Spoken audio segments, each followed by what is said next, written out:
Lots of stuff going on this weekend for Penn State football, and today, if you're watching this on Monday when it comes out, it's the first day of the spring semester for Penn State, so that means Penn State has 9 early enrollees. I'm going to show you who those are in just a second.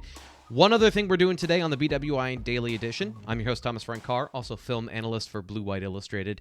Going to take you through what I saw from Penn State's participants in the All-Star games for high school football over the last 2 weekends. The Under Armour Next game, which was 2 weekends ago, and then in San Antonio, the All-America Bowl, which had 4 Penn State football players, 2 on offense, 2 on defense, in Drew Allar, Nick Singleton, Dani Dennis-Sutton, and Keon Wylie. 2 of those guys, in Allar and Singleton, are also early enrollees, and they had a quick weekend down in San Antonio in class today. So that's a quick turnaround for them.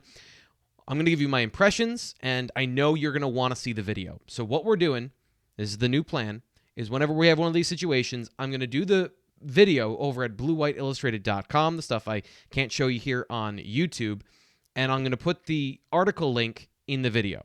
So all you have to do is scroll down and click the link, then you'll go to the article, and you'll see the actual footage of the plays, the minutia, me breaking down the X's and O's of these plays and what to take from them, most importantly. I'll give you the highlights here today, but if you want to check that out, scroll down to that, and if you're not a member, sign up for just $1 to Blue White Illustrated, and you'll be able to get all that information.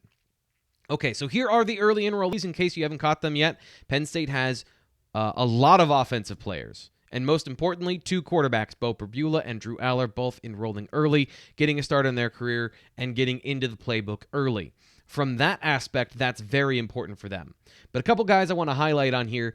Obviously, offensive linemen and getting into shape is all very important. So J.B. Nelson and Zane Durant both getting in early. That's great, especially for J.B. Nelson, who's an older player coming from JUCO.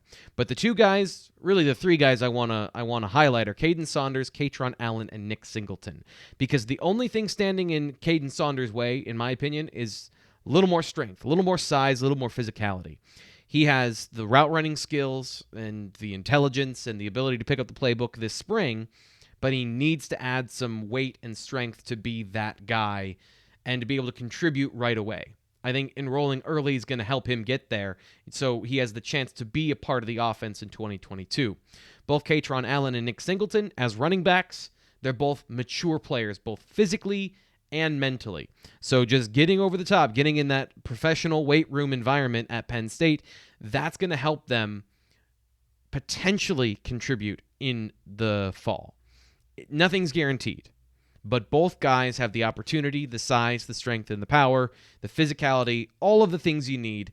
They just need a little bit more, and I think this winter they can find that in the weight room, and if they do that, it could help change the tectonics and change the topography of Penn State's running back room, and is going to cause a logjam. I mean, there's no way around it. There's a lot of guys in there, especially now with these 2 young football players added as of today to the running back room.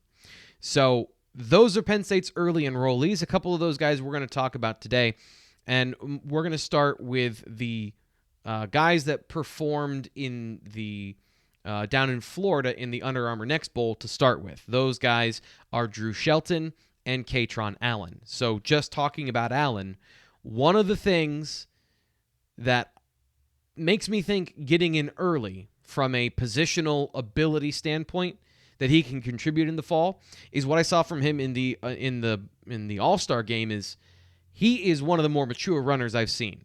And that doesn't mean that he's running through people and he's putting his head through guys' chests. That's not a mature running style. That's a physical running style. Mature means he knows where the blocks are supposed to go and he follows them. I can't tell you how many college running backs I see that just hit the backside of every zone run. They just dive right into the line. They don't actually wait for the blocks to develop and follow them.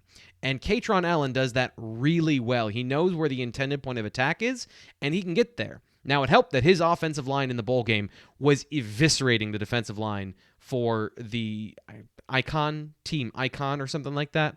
So the defensive line was 2 yards in downfield, and he was taking advantage of it. But you have to take advantage of that.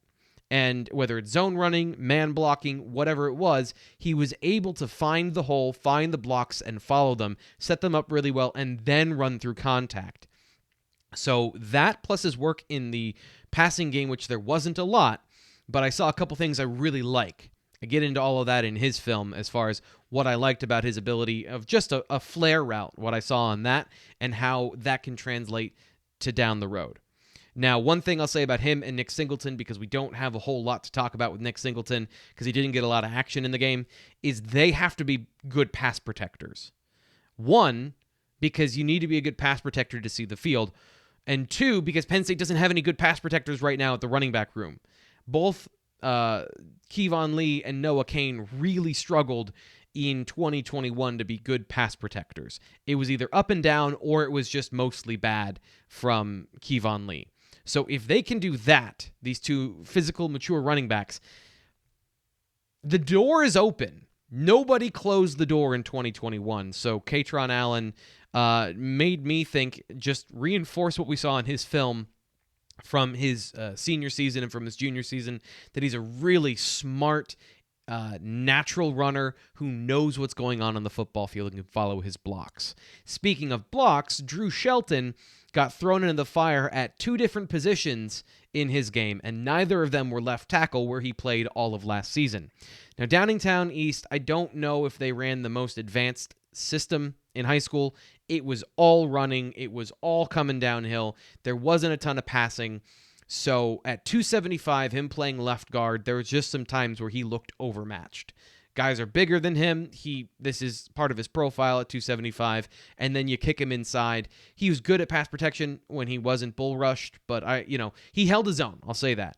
But it was clear that he's a raw prospect that's going to need time to develop, and that's that was always going to be the case. But if you were hoping or wondering with the Penn State's offensive line situation, there's a lot of work to be done for Drew Shelton. He needs to get stronger, and he needs, I think, better technique. He's not bad, and he's a natural athlete that does some crazy things.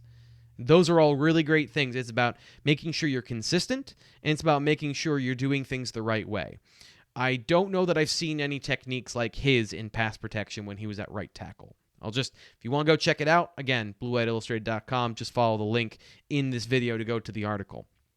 The next thing that we'll get into, those are the guys from that game. We actually have some footage of the guys at the Under Armour All-America game, or the All-America game, because those guys, we had Ryan Snyder down there for the week in San Antonio covering that particular All-Star game. So I've got some footage to show you from the week if you haven't seen it.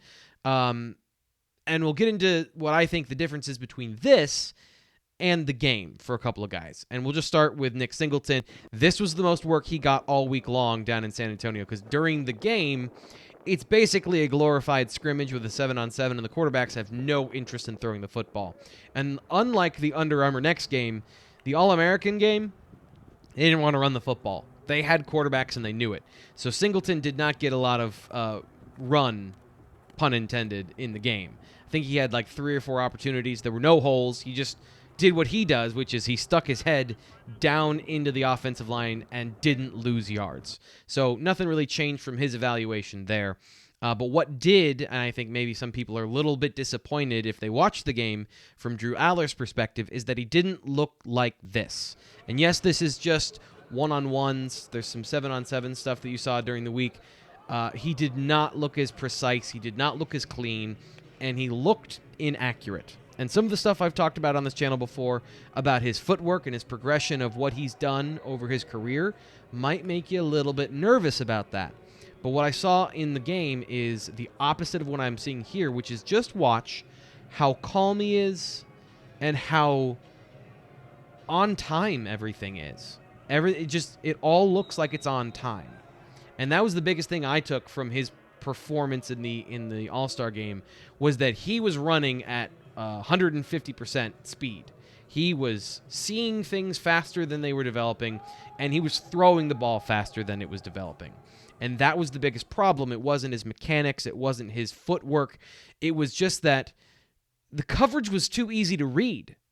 because it's an all-star game. So he is throwing the ball so quickly to receivers that aren't ready for the football because he's anticipating stuff to happen, but he doesn't have the chemistry or the timing with these guys. He even told Ryan Snyder during the week, one of the things that he was getting used to was, these guys are just at a different speed than what I'm used to throwing to, so I've got to kind of adjust. Well, when he started playing the game, he didn't adjust. He went right back to what he's used to, which is throwing quick, throwing on time, throwing on target to where he was expecting them to be. And he was also trying to throw some really advanced things during the game. The other quarterbacks, and this is to not to take anything away from them, but when they were throwing, a lot of this was scrambling. It was improvised. The guys had more time to get open. And in Cade Klubnik's instance, a lot of that stuff was scrambling and drifting out of the pocket, but kind of in the rhythm of that. It wasn't something that was desperate. He was still looking down the field, waiting for something to develop, and then threw it to a spot, as opposed to trying to anticipate what the receiver is doing and throwing to where he should be. This was more of where he was going, if that makes sense. So Allar was trying to operate on too high of a level for an all-star game. And I know that sounds ridiculous, but that's what I saw. That is what happened in the game. And if you want to see it again, bluewhiteillustrated.com for the video. Dani Dennis-Sutton, what you're going to see here are him working on some hand drills after the get-off drills here. This is basically what you see when he played in the game, is just doing these moves verbatim, but at full speed. I don't have anything really to say about his game other than it was awesome. He dominated the West offensive line. He was unblockable in the game when it came to pass rushing, and he had a couple of really good plays as a run defender as well. So one of the most ready from a technical standpoint defensive linemen I've seen come to Penn State. He's got 2 or 3 moves. He can go inside, outside, right through the tackle. He can do all of those things. And, you know, you see guys do stuff like that where they're just doing the hand fighting drills, and they're, except that you usually see some sort of hiccup in the translation. He had some technically perfect pass rushes during the game at full speed against a guy leaning on him. I know he's not on that list of early enrollees, but he absolutely has the opportunity to be a contributor early on in his Penn State career, as James Franklin talked about on National Signing Day. He's got the physical size. He's got the technical abilities. He just has a couple of things to iron out in his game and then learn the defense. And that last part is no small feat, but it is a part of the process. And then finally, Keon Wylie. I don't even have any highlight film from Ryan because he's a linebacker going through drills. And there's not anything to learn about Keon Wylie really from the game or from practice, because he's transitioning from defensive end to linebacker. But like I've said 2 or 3 times, nobody was really interested in running the ball in this game, and nobody was interested in throwing the ball over the middle other than Drew Allar, who was trying to throw balls, you know, on deep overs and some crossing routes and things like that. The linebackers weren't really challenged in this game. So just my thumbnail of watching a defensive end playing in coverage for the first time, he had the ability to turn and run. He didn't look lost, but there's just a lot of things to iron out, from his footwork to zone discipline to kind of the instincts of playing in space. All those things, they have to get work. But even at that, I didn't see anything that precluded me from thinking of he's not going to be able to do this eventually. Another good thing I noticed about him is he had 2 tackle opportunities, and he made 2 tackles. He did not miss when he got to the football. So those are good things. And I thought he was strong and played through contact well, which is something you better have if you're going to be a defensive lineman playing in linebacker. And that's really, to me, when it comes to taking defensive ends and making them linebackers, that's what you want. You want to have that guy who's 240 pounds and 235 pounds, somewhere in there. Maybe he was a small defensive end, but was quick, fast, and agile, and has the natural ability, because he played defensive end, to play through contact at the offensive line. He already knows how to do it. He knows how to take contact. He knows how to shed blocks. He has the core strength to do all of those things, and he looked like that and then some during the game. So those are all really good things from Keon Wylie, but very much our most incomplete of our profiles of these 2022 class players for Penn State football. So once again, if you want to check out all the video for the guys that we have video of, bluewhiteillustrated.com. Link is below. Sign up for $1. And if you've reached here and you're hearing the outro music, you like this video. So give it a like. Subscribe to Blue White Illustrated. We'll be back more with the BWI Daily Edition. I'm your host, Thomas Frank Carr. We'll talk to you tomorrow.